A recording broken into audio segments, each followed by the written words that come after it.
Bonjour à tous et bienvenue encore sur FCR. Je suis très content de vous retrouver encore de nouveau, une nouvelle fois pour une nouvelle émission.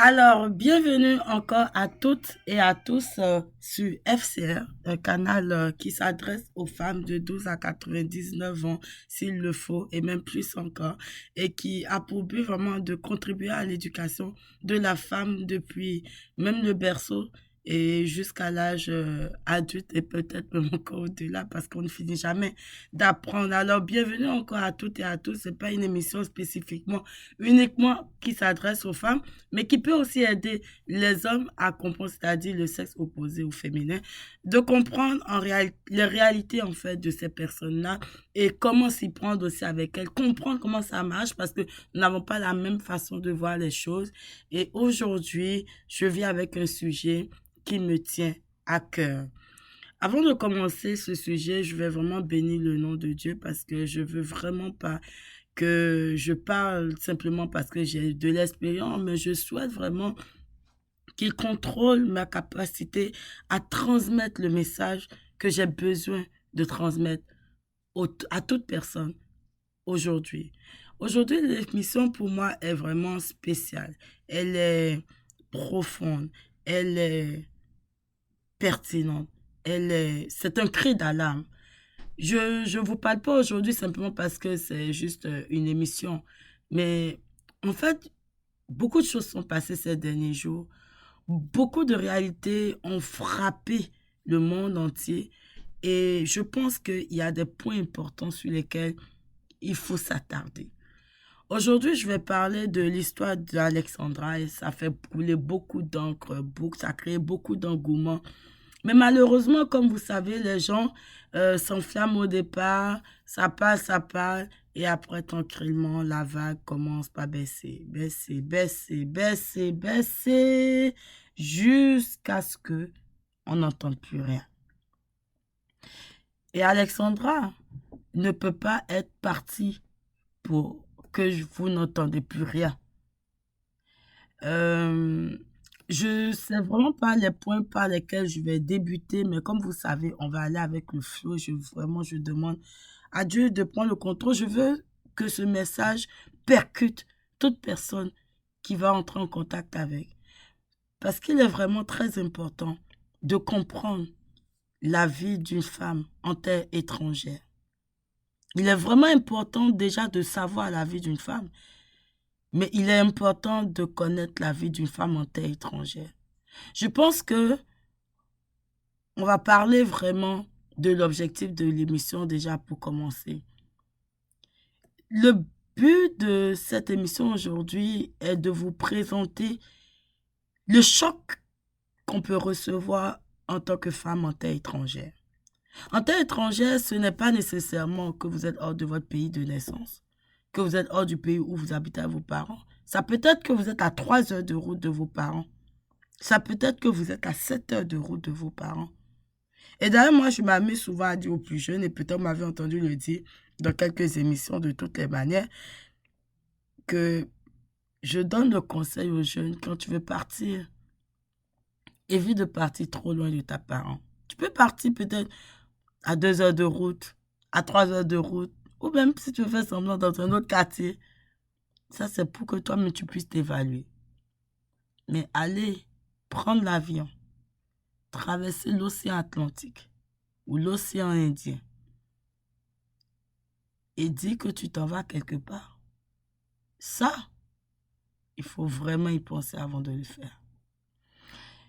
Vous savez, pour moi, FCR a pris toute une autre tournure depuis que cette fille est décédée. Plusieurs fois, les gens m'ont entendu parler.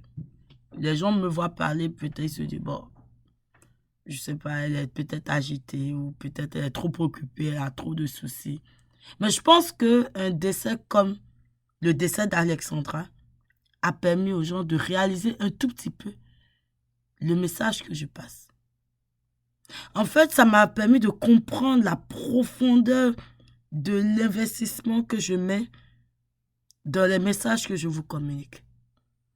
Ça m'a permis de comprendre combien de fois nos sœurs, nos filles, nos tantes, nos cousines, les amis sont en insécurité bien des fois et même beaucoup plus en danger.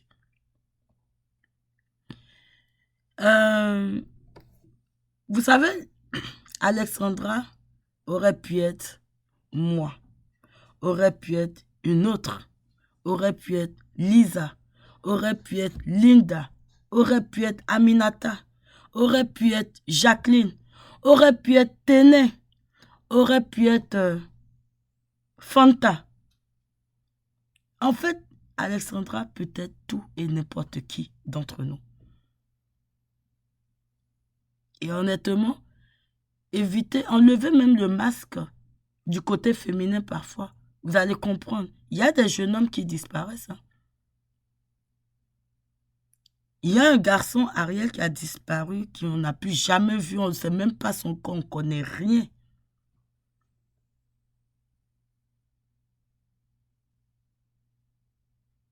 Alors, imaginez combien de fois ce dont on parle est dangereux.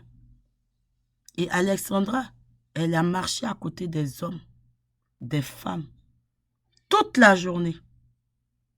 Mais personne, ne serait-ce que pour dire, pourquoi tu vas là? Qu'est-ce que tu fais? Viens, on fera autre chose. Non, je t'accompagne. Non, tu ne peux pas aller seul. Non, tu ne peux pas faire ci. Viens, on va manger ensemble. Viens, on va passer du temps ensemble.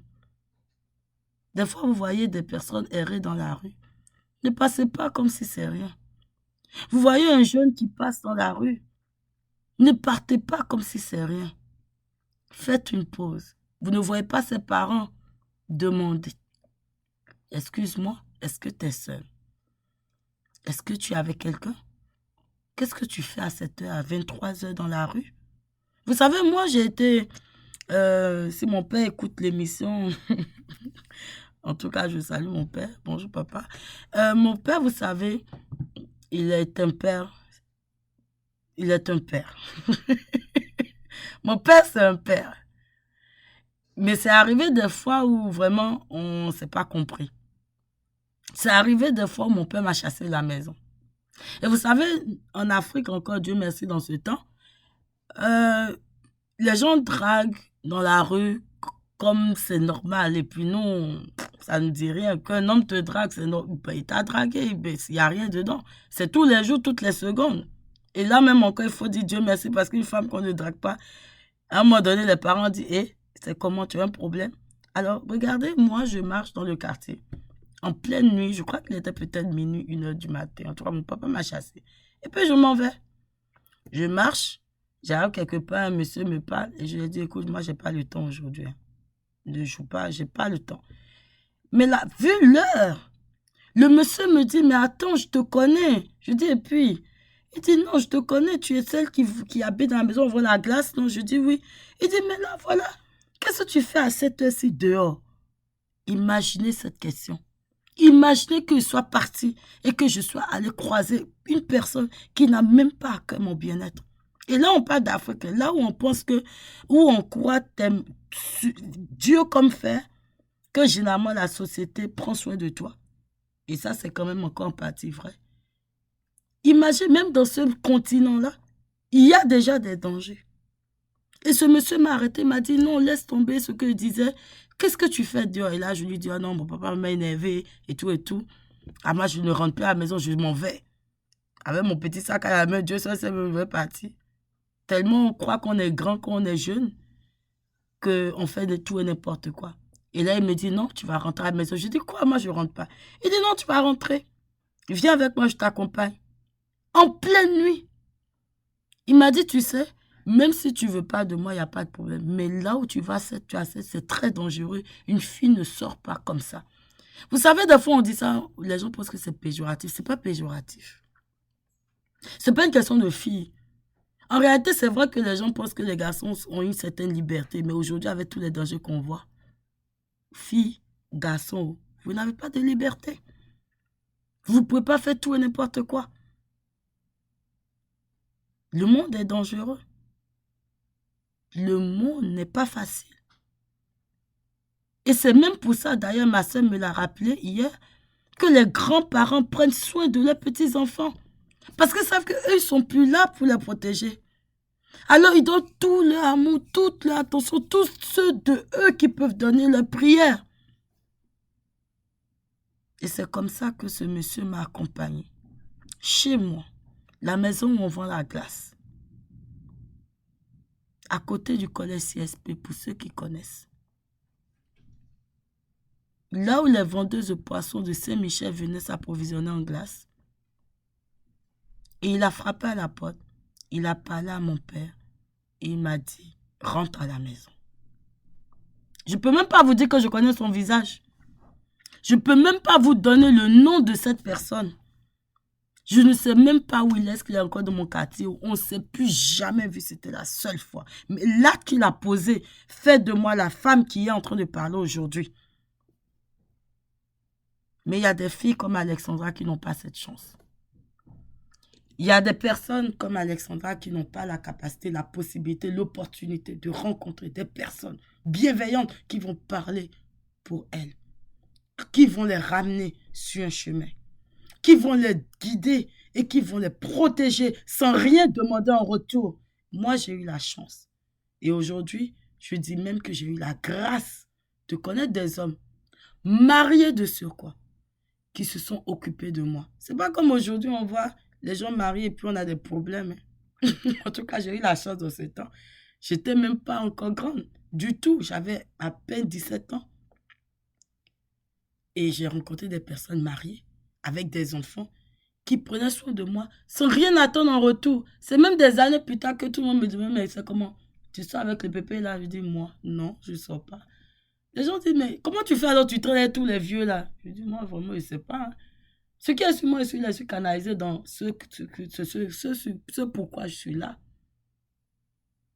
Mais c'est des hommes, je vous dis des hommes, pas des femmes, qui ont pris soin de mon éducation académique, scientifique, professionnelle et même spirituelle.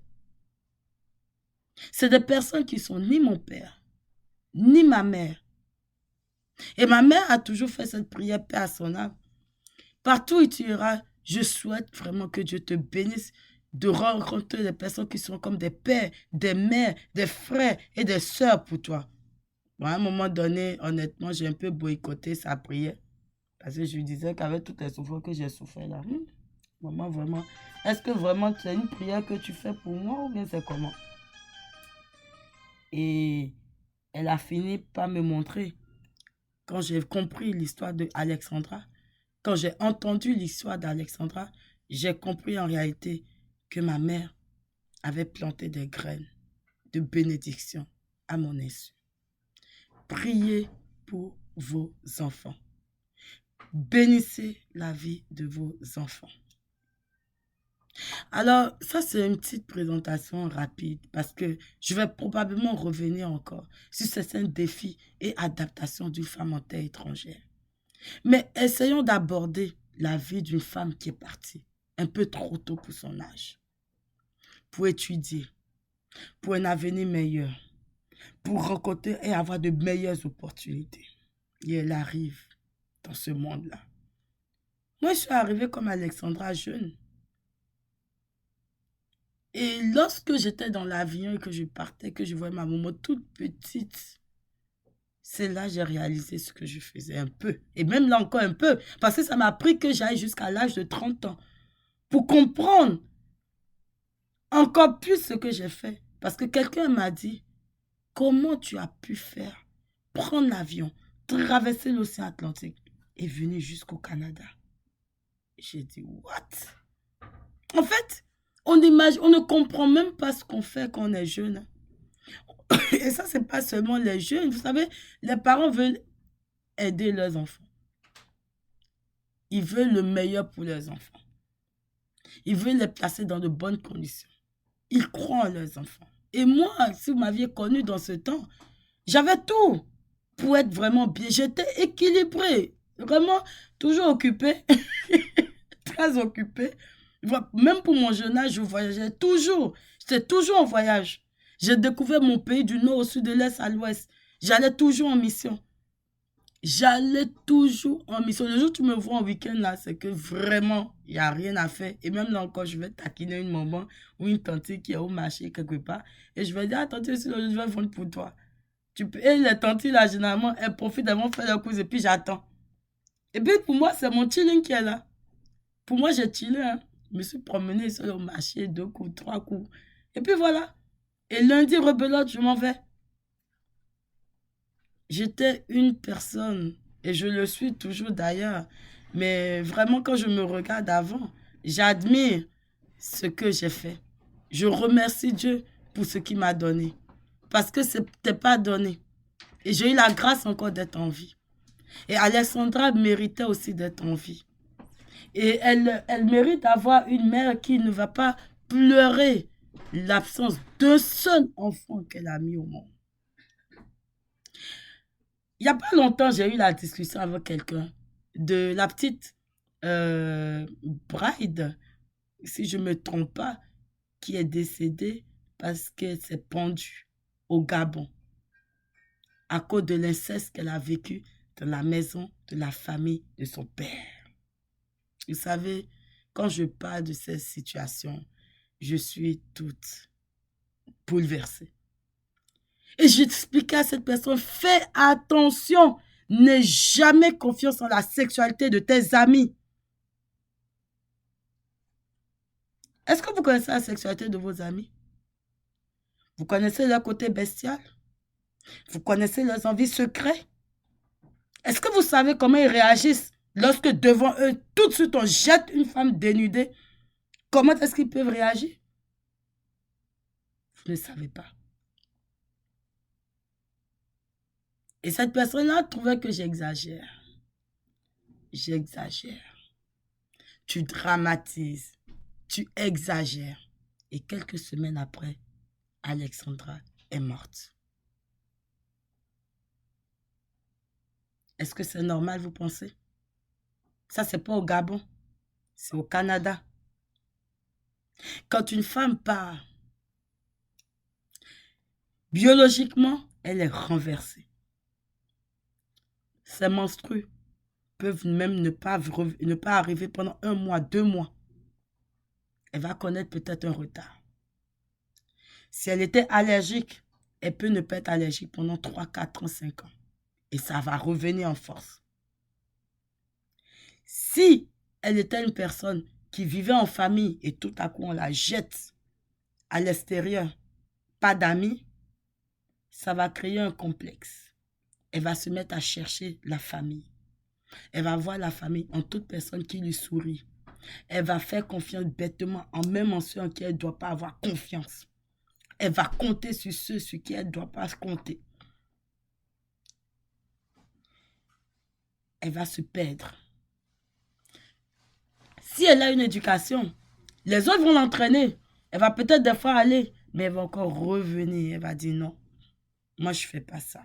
Mais ça prend un temps de réflexion. Pendant ce temps de réflexion, quelqu'un peut appuyer un bouton. Elle va se retrouver dans des milieux hostiles. On va la regarder d'une manière. On va l'insulter. On va la ridiculiser. On va dire qu'elle est une mauvière, qu'elle n'a pas d'argent. Mais ça, c'est simplement parce que ses parents n'ont pas les moyens de payer tout ce qu'elle doit payer. Une femme m'a dit à l'ambassade du Ghana, du consulat du Canada au Ghana, écoute, si vous n'avez pas l'argent, ce n'est pas la peine de venir au Canada. Moi, je l'avais trouvée un peu méchante. Pour ne pas dire très méchante. D'ailleurs, les femmes du consulat au Canada, là, je les trouvais vraiment horribles. Mais, avec le temps et le parcours, j'ai compris pourquoi elle le disait. Et lorsque coach Amand Chic a dit sur les hommes que ce n'est pas la peine alors de faire venir ses enfants à l'extérieur si c'est pour avoir des problèmes et des situations dramatiques, je partage totalement son avis. Ça peut être dur pour un jeune. De voir que mon ami est parti en France, mon ami est parti en Suisse, mon ami est parti aux États-Unis, moi je suis resté quelque part à Madagascar. Mais mon cher, dans Madagascar, là, tu vas réussir. Et tu vas payer tes billets, tu iras en France, tu iras en Suisse, tu iras aux États-Unis, tu iras au Canada, tu iras en Australie et tu vas revenir encore à Madagascar. Parce que tout ce dont tu as besoin se trouve aussi là où tu es. Le plus important qu'on ne sait pas, c'est d'avoir les moyens d'aller là où on veut aller et de revenir là où on est stable. Moi, j'ai perdu ma stabilité quand je suis partie. Une femme qui part jeune comme ça, elle perd sa stabilité pendant un bon moment. Surtout quand elle tombe dans un milieu hostile, rempli de négativité, de bêtises et d'immaturité. Parce que quand elle est jeune, qui elle va avoir comme ami? C'est les jeunes de son âge. Mais si elle était arrivée et qu'elle a eu un parent qui est resté à côté d'elle pour dire non, viens ici, je vais prendre soin de toi. Et la personne est sincère, sérieuse, la guide, lui dit, ma maison est ta maison, viens quand tu veux. Avant de sortir, fais attention. Ne pars pas là où tu ne sais pas. Quand tu arrives quelque part, tu vois que ça commence à être gris là, tu fais demi-tour. Moi, je vous dis, tu ne peux pas m'inviter à aller au bois. Hein. C'est pas possible. Je vous dis, même malgré mon âge, quand j'étais grande comme ça, à 20 et quelques ans, oui, parce que au moment de ce dont je vous parlais, j'avais même pas encore 30 ans, j'avais peut-être 28 ans ou 29 ans. Et quelqu'un m'a invité quelque part la nuit de me rendre dans une ville. Et j'ai mis dans mon GPS le nom de la ville, mais vous savez, il y a des villes, on peut avoir deux villes du même nom dans un pays. Et donc, j'ai mis un nom, une ville. Et puis, moi, ça m'a donné ça m'a donné un quartier, en fait, qui n'est pas de cette ville en question. Je me suis trompée. Mais j'avais une de ces peurs. Je me disais, mais comment je peux aller quelque part la nuit? Personne ne me voit, personne ne m'entend. Qu'est-ce qui va se passer? S'il y a un problème, qui va appeler? Déjà, même la police ne t'écoute pas. Ne croyez pas. Écoutez, je vous dis la vérité. Moi, je suis allée des fois au poste de police, personne ne m'a écouté. C'est là que moi, j'ai compris. Dans cette vie, tu comptes sur Dieu et tu comptes sur toi. Quand tu es à l'extérieur, compte sur Dieu. Quand tu es loin de tes parents, là, compte sur Dieu et toi-même. À part ça, là, il n'y a personne. Parce que souvent à l'extérieur, les gens viennent avec un comportement tellement déplacé. Déjà, il y a les enfants des riches qui vont voir qu'eux, ils ne sont pas de ton niveau. Parce que toi, tu n'es pas dans un appartement aussi pimpant que les siens. Donc toi, tu es déjà dans une classe rétrogradée. On ne te regarde pas. Même si tu passes, on fait comme si on ne t'a pas vu. Pourtant, ils t'ont vu. Ça, c'est une classe à part. Ensuite de ça, tu vas rencontrer les personnes du même âge que toi. Et je vous ai déjà parlé de la situation entre les femmes de certain âge, à partir de 20 et quelques ans, là, qu'elles commencent par atteindre vers les 20 à 25 ans, elles sont dans la lutte pour se caser.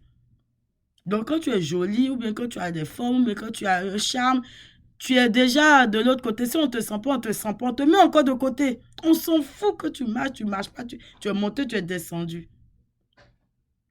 Ta vie ne compte pas. Et si tu n'as pas de temps, cousin, cousine, sérieux, pas les, pas les bombes atomiques qu'on a de cousin, cousine, parce que moi, je peux vous garantir que je ne suis pas arrivée dans ce pays sans famille. D'ailleurs, j'ai beaucoup de famille. C'est-à-dire, le monde qui me connaît, même, ils sont nombreux. Il y a beaucoup de personnes qui me connaissent. Mais très peu, pour ne pas dire personne en réalité. C'est-à-dire, je ne veux même pas dire très peu. Personne pour dire, mais attends, ça fait 2 jours, on n'a pas vu cette fille-là. Est-ce qu'elle va bien? Je vous dis, même des gens avec qui je mange du riz, même ceux avec qui je mange le yassa, même ceux avec qui je mange le mafé, ne prenez pas la peine de dire, mais cette personne-là, comment elle va en réalité? Mais ils avaient des préjugés. Oh, cette fille-là, vraiment, sa vie est bizarre. Oh, cette fille-là, vraiment, elle n'a même pas de joli manteau. Vous imaginez qu'on me traitait parce que je n'avais pas de bon manteau. Je n'avais pas les manteaux classe que les gens portaient, puis ils sont pimpants, ils remontent les cols, tout ça. Moi, mon manteau, il était lourd comme ça. Très lourd. Et vilingo. Mais mes chers, moi, mon père m'a appris à me contenter de ce que j'ai. Alors, je n'avais que Dieu et mon éducation. La vie d'une personne à l'extérieur peut être terrible et catastrophique.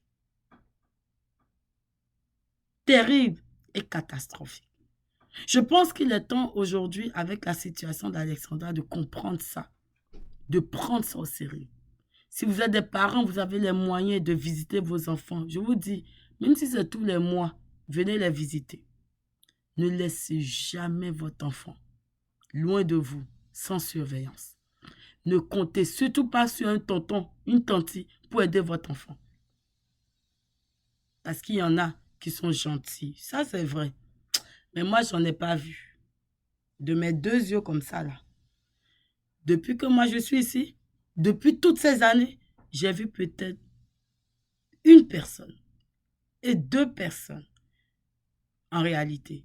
Mais ils ne sont même pas en mesure d'être là tout le temps avec moi parce que le monde, en fait, occidental, oui, occidental, elle n'est pas ce qu'on croit. Tout le monde court pour ses affaires, tout le monde court pour sa richesse, tout le monde court pour son travail. Tu n'as pas le temps, les congés, c'est 2 semaines et même là, il faut négocier. Et même ici, ils ont des enfants encore, il faut courir à l'école des enfants, garderie, école, garderie, service de garde, service de ci, service de ça, même hôpital. Hôpital, même c'est compliqué. Tu vas là-bas, même urgence, c'est pas urgence, je sais pas, c'est lit, file d'attente. Les gens ont des problèmes, ils ont des réalités. Pas parce qu'ils ne veulent pas tout le temps, même si des fois, quand ils ont la possibilité de t'aider, ils te martyrisent. Moi, je vous dis, vous êtes un parent, prenez soin de votre enfant. Une fille doit voyager, je l'ai déjà dit et je le répète parce que je pense que le décès de Alexandra est venu marquer un point crucial dans la vie de la société dans laquelle nous sommes aujourd'hui.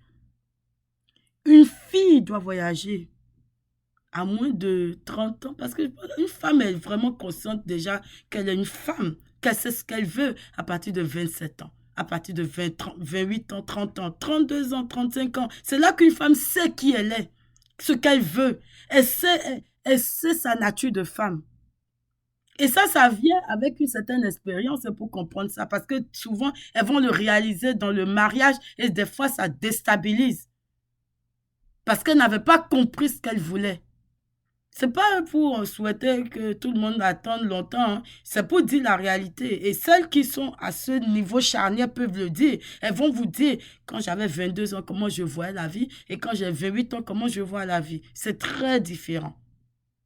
Et je ne parle pas de la crise à quarantaine, cinquantaine comme les hommes, mais non, non, non, non, non. Je parle pas d'une crise, d'une maturité que gagne la femme à partir de 27 ans, 28 ans, 29 ans, 30 ans.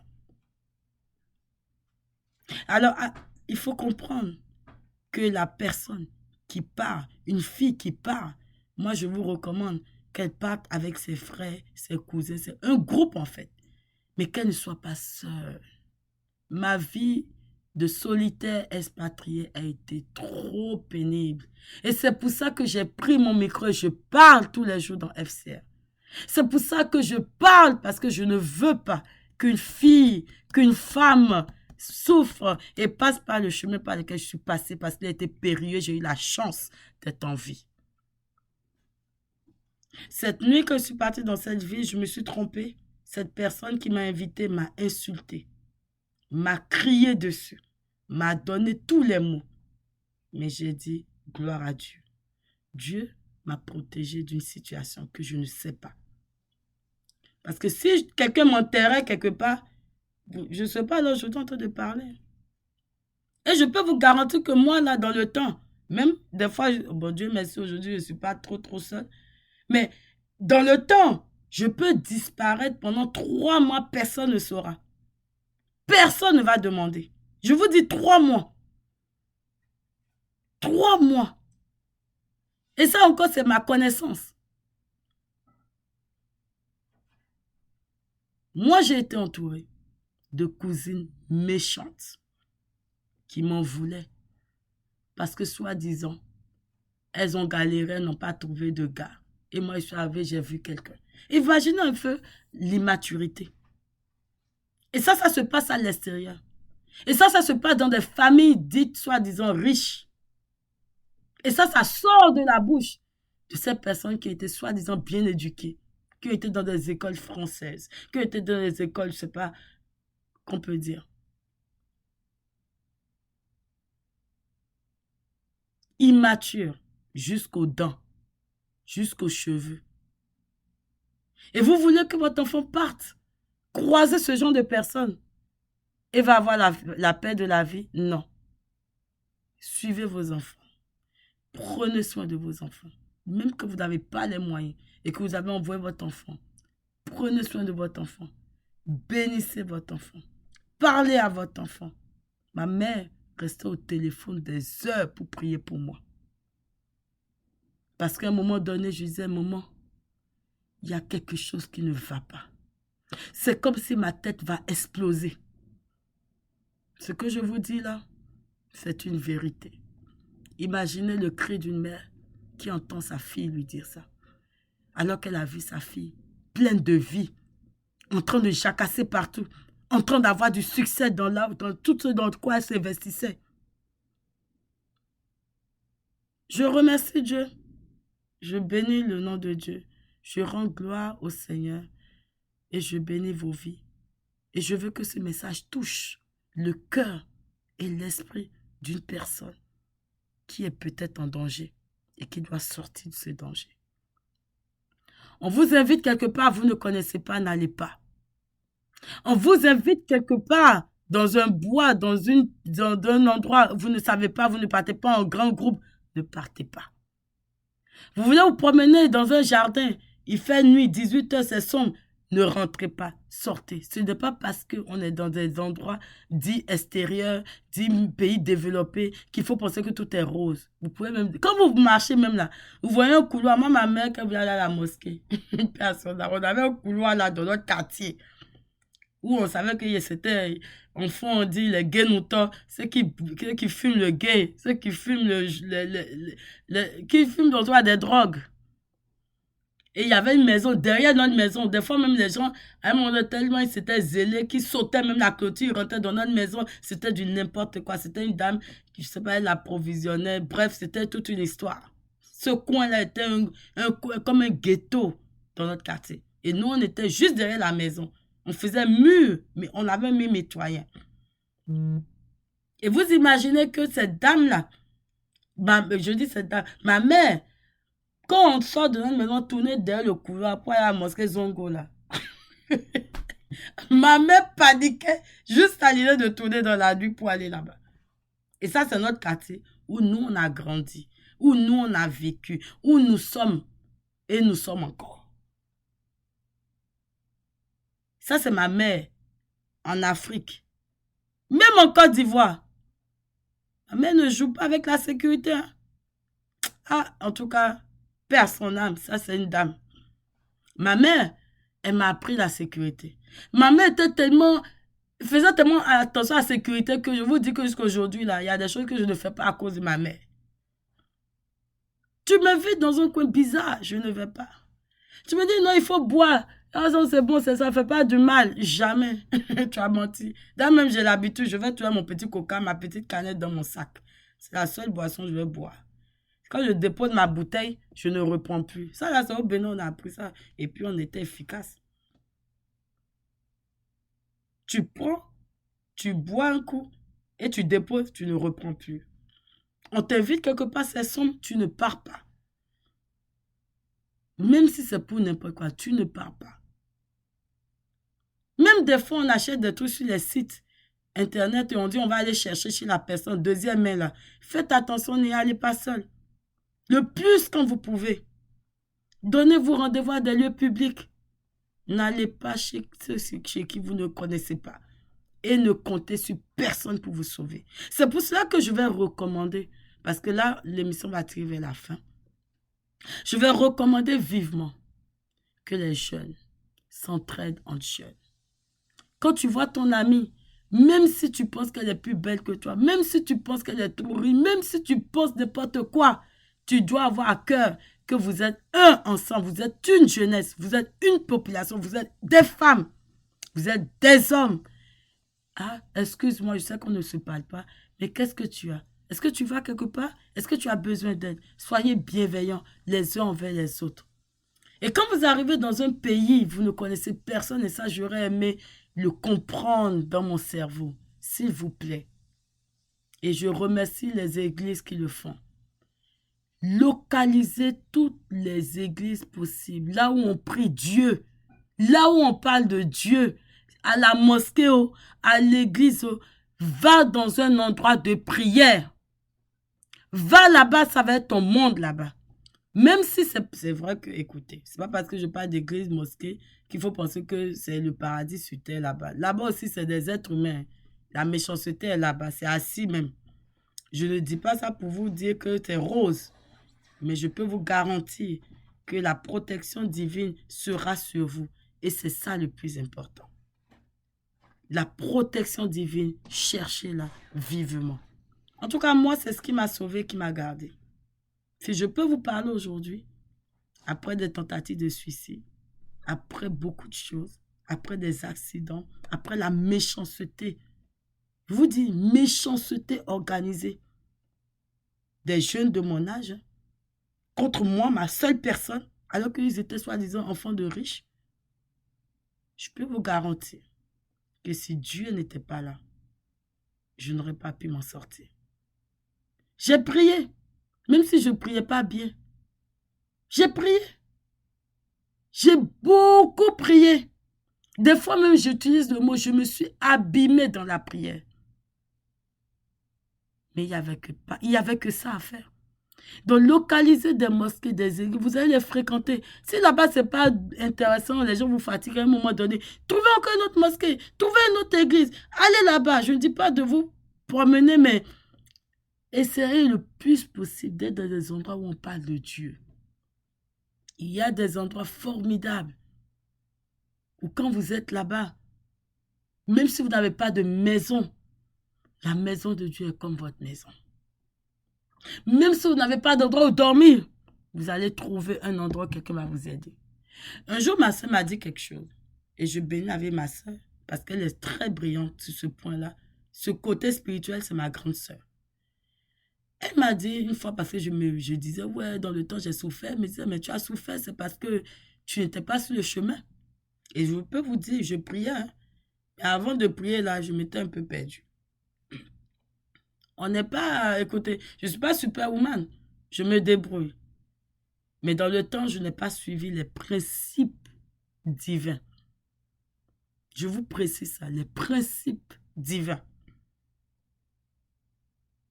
Je ne les ai pas suivis. Parce que si j'avais suivi ça, il y a des choses qui ne me seraient pas arrivées. Et elle m'a dit, même si tu n'avais pas suivi ça, que tu étais au de pétrin et que tu t'étais seulement levé, aller à l'église, aller à un endroit de prière, il y a toujours un homme ou une femme qui allait t'aider. Par la grâce de Dieu, pour la volonté de Dieu. Et quand elle a dit ça, j'ai compris, c'est vrai. Il y a des endroits où je serais partie, même si je n'avais pas d'aide pour mon enfant, quelqu'un allait m'aider. Et c'est ma soeur qui m'a fait prendre conscience de ça. Et c'est pour ça que je vous dis, allez dans des lieux de prière. Pas les lieux de prière bizarres, hein, je précise.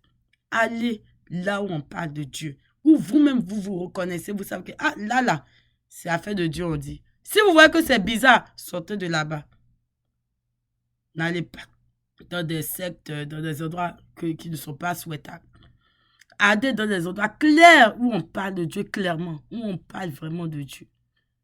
Et asseyez-vous, écoutez. Allez nettoyer l'église. Allez offrir du service. Au lieu d'aller vous promener avec les copines, ça va vous faire une occupation. Il y a l'église là, ou bien à la mosquée. Vous pouvez trouver quelqu'un qui a besoin d'aide. Il va vous payer un salaire. Vous pouvez trouver quelque chose. Vous pouvez trouver des opportunités. Mais ça vous sauve la vie. Ça vous évite d'avoir des mauvaises rencontres. Ça vous évite d'être mal accompagné. Quoique dans ce milieu-là, il y a de tout. Mais parce que Dieu est puissant, vous serez épargné d'une manière ou d'une autre.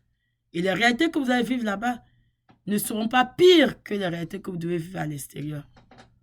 Mais quand vous êtes à l'extérieur, en tant que femme en terre étrangère, rendez-vous dans des lieux de prière.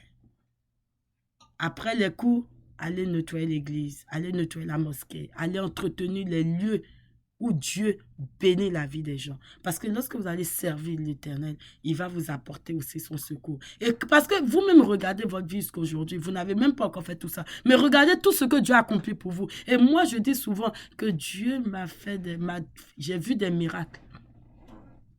Moi, j'ai vécu des miracles sur le plan de la santé, sur le plan professionnel, sur le plan social. Parce que la société a failli me finir.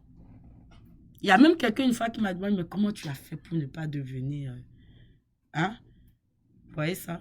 Quand on vous dit ça, ça veut dire quoi? Ça veut dire vraiment qu'en réalité, on ne pensait pas que vous pouvez être normal encore.